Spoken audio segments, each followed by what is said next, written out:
Donc aujourd'hui, on va voir la vente consentie avec les promesses.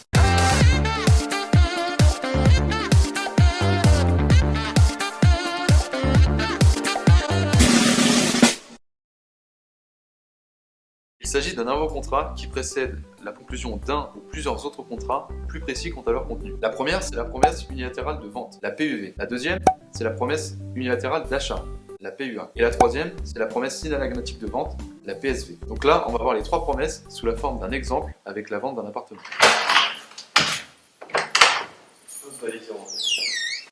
Merci. Et du coup, ça fait combien de temps que vous l'avez cet appartement? Ça fait 5 ans maintenant. The Oscar goes to... D'accord. On commence par la cuisine? Ouais, c'est parti. Et là c'est grand. Enfin, vous voir, les comptes à faire. Moi, franchement, je suis très satisfait par la qualité de cet appartement. Franchement, il n'y a rien à dire. Ouais. Bon, on n'a qu'à voir les modalités de contrat ensemble. Ouais, ça marche. Donc la promesse unilatérale de vente, c'est un accord entre un promettant, qui est le vendeur, et un bénéficiaire, qui est le potentiel acheteur. Ok, très bien. Donc je m'engage à vous vendre cet appartement au prix de 200 000 euros.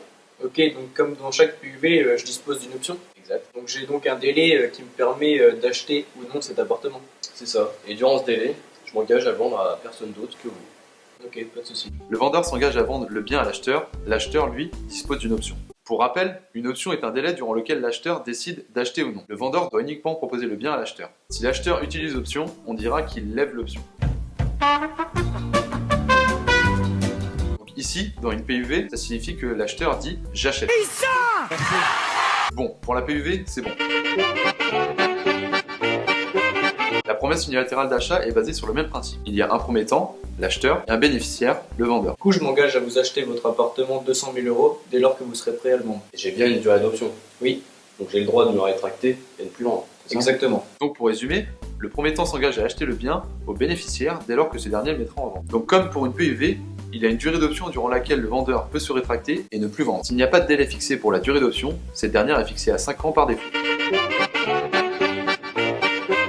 La promesse synalagmatique de vente, PSV, est un avant-contrat par lequel les parties consentent la vente. Donc par le biais du contrat, je m'engage à vous vendre l'appartement. Et moi, en contrepartie, vous l'achetez. C'est un beau compromis de vente. Les bons comptes font les bons amis. Attention, ce n'est pas un contrat de vente, c'est un avant-contrat considéré comme une avant-vente. Et donc lors d'une PSV, il n'y a pas d'histoire de durée d'option.